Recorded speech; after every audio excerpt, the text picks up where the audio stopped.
Hello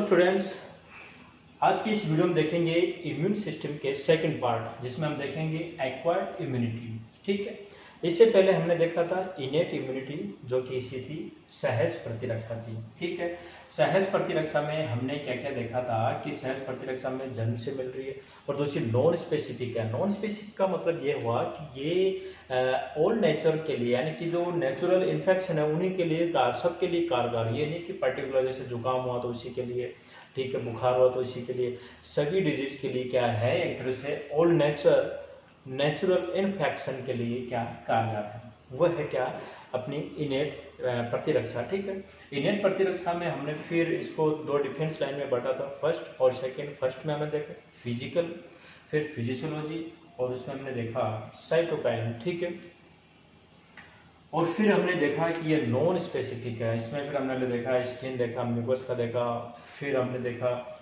saliva हुआ, HCl हुआ। ठीक है, ये सब हमने देखे थे। अब आज हम देखेंगे एक्वायर्ड इम्यूनिटी, यानी कि जो कि थर्ड लाइन डिफेंस में आती है, यानी कि इम्यून सिस्टम को थर्ड लाइन यानी तीनों लाइन में बांटे हैं, तो ये तीसरी लाइन डिफेंस में आती है।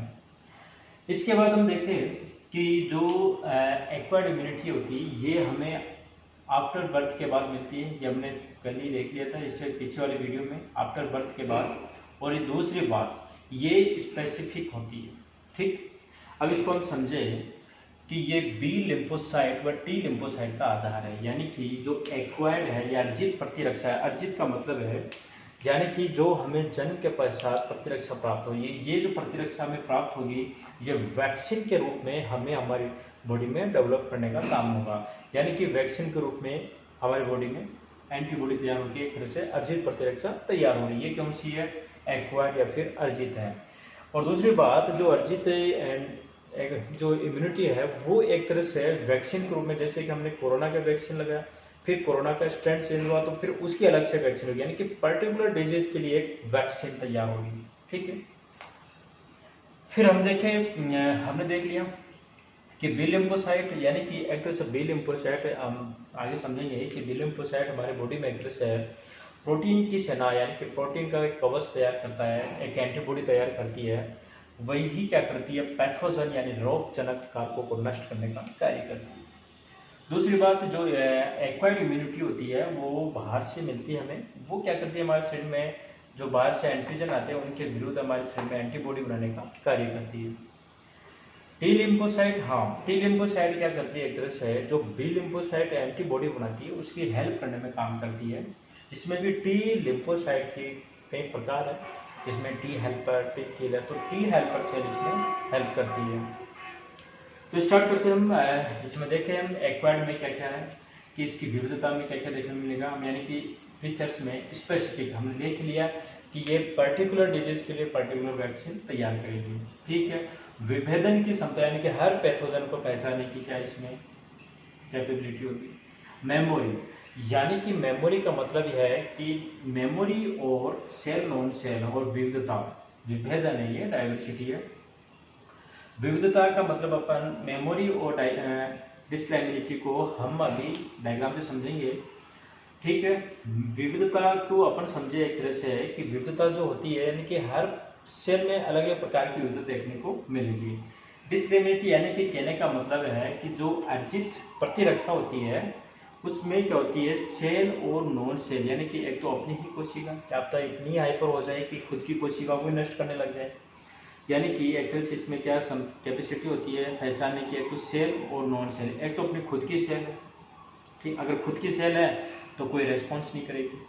ठीक है, और दूसरी सेल है या फिर कोई बाहरी कोशिका है या कोई फॉरेन्स एंटीजन है या फिर कोई पैथोजन है, तो इसके प्रति क्या करेगी, रेस्पॉन्स करेगी, यानी कि अनुक्रिया दर्शाएगी।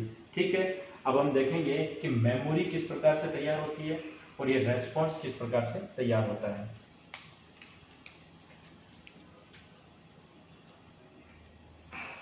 ठीक है, अब हम देखेंगे एक्वायर्ड इम्यूनिटी का, जो देख रहे थे हम मेमोरी को, और सेल और नॉन सेल में किस प्रकार।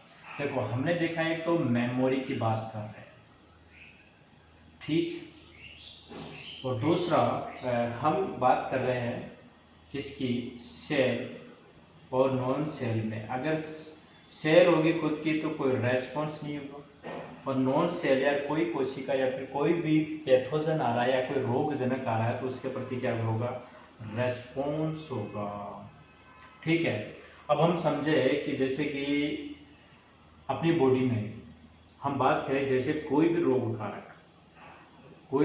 कारक जाता है तो वो सबसे पहले कहाँ अटैच करेगा, बी लिम्फोसाइट, यानी कि बी लिम्फोसाइट जो होती है, बी लिम्फोसाइट के ऊपर क्या होती है, एंटीबॉडी होती है। ठीक है, जैसे एंटीबॉडी कनेक्ट होता है तो बी लिम्फोसाइट डिवाइडेड होती है किसमें, मेमोरी सेल व बी प्लाज्मा सेल में। ठीक है, अब बी यानी कि फर्स्ट बार immune response, first immune response. ठीक, हम इस चीज को रोगजनक को ऐसे समझे,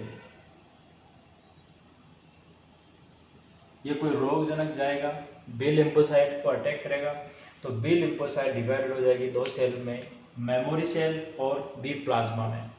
ठीक है, पहले बी लिम्फोसाइट, ठीक है, फिर मेमोरी सेल बनाएगी, फिर प्लाज्मा सेल बनाएगी। यानी कि फर्स्ट इम्यून रेस्पॉन्स जो होता है कि जैसे कोई भी डिजीज होती है तो फर्स्ट इम्यून रेस्पॉन्स डेवलप होता है, धीरे धीरे इसके जैसे ही जाएगा तो इसके प्रति क्या बनेगी, अब धीरे धीरे अपने एंटीबॉडी बनेगी, यानी कि इसकी जो पैथोजन आया है उसके प्रति क्या हो जाएगी, मेमोरी तैयार हो जाएगी कि कौन सा पैथोजन आया है। जैसे कोई बैक्टीरिया आया है तो इस बैक्टीरिया की क्या हो जाएगी, अपनी बॉडी में एक मेमोरी तैयार हो जाएगी। ठीक है, और फिर बी प्लाज्मा सेल क्या तैयार करेगी, एंटीबॉडी बनाएगी, ये चीज है। ठीक है, ये एंटीबॉडी बनाएगी। अब हम देखेंगे अगर यही पैथोजन वापस अटैक करता है, यानी कि हम कह सकते हैं कि एक तरह से IgG यानी कि IgM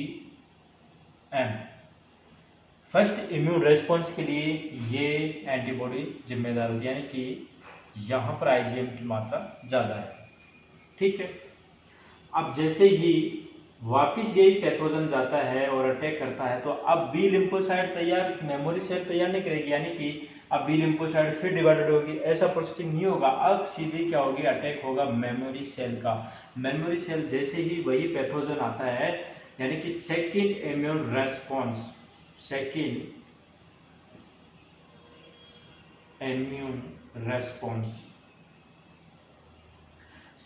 इम्यून रेस्पॉन्स में डायरेक्ट कोशिकाओं के अंदर जैसे पैथोजन आया तो ये सेल ऑटोमेटिक इसे ब्लॉक कर लेगी, यानी कि ये समझ जाएगी कि क्या है, अपनी बॉडी में वही बैक्टीरिया आया जिसकी अपन ने क्या करी थी, मेमोरी तैयार करी थी। यानी कि ये अब बी लिम्फोसाइट डिवाइडेड होगी, वैसा प्रोसेसिंग नहीं होगा, यानी कि इसके प्रति शरीर में पहले ही एंटीबॉडी तैयार हो जाती है। ठीक है, तो मेमोरी सेल में इसके प्रति पहले से तैयार हो जाता है कि मेमोरी तैयार होगी कि अच्छा ये एंटीजन है, ठीक है, तो इसके खिलाफ क्या होती है, डायरेक्ट एंटीबॉडी अटैक करती है। यानी कि हम कह सकते हैं कि कोई भी डिजीज होती है अपनी बॉडी में तो सबसे पहले अपनी बॉडी में अटैक होगा उसका, फिर धीरे धीरे उसका अपनी बॉडी में क्या होगा, इम्यून सिस्टम के द्वारा धीरे धीरे एंटीबॉडी बनेगी। ठीक है, अब वापस वही जैसे कि अपने कोरोना हुआ, प्रॉपर तरीके से कोरोना हो जाता है तो धीरे धीरे हमारी बॉडी में क्या होता है, बी लिम्फोसाइट में जाएगा, बी लिम्फोसाइट से डिवाइडेड होगी किसमें, मेमोरी सेल में, फिर प्लाज्मा में धीरे धीरे उसके प्रति एंटीबॉडी बनाएगी, यानी कि प्रॉपर तरीके से ठीक होने में 10 से 15 दिन हमें लग जाते हैं।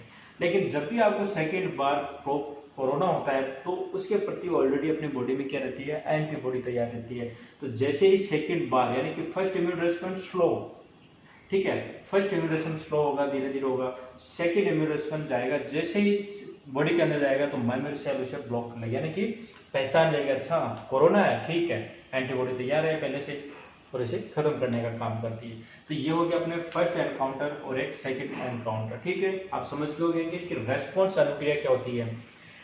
अर्जित प्रतिरक्षा हमारे शरीर में मेमोरी सेल के द्वारा दो प्रकार की, एक तो फर्स्ट इम्यून रेस्पॉन्स यानी कि प्रथम प्रतिरक्षा अनुक्रिया, और द्वितीय क्या बोलते हैं, सेकेंड इम्यून रेस्पॉन्स यानी कि द्वितीय इम्यून प्रतिरक्षा अनुक्रिया। ठीक है, हिंदी में कंफ्यूज होते हैं थोड़ा।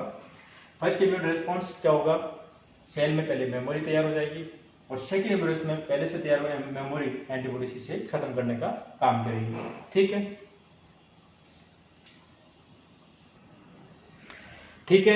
हमने समझ लिया कि फर्स्ट एनकाउंटर क्या होता है और सेकंड एनकाउंटर क्या आता है।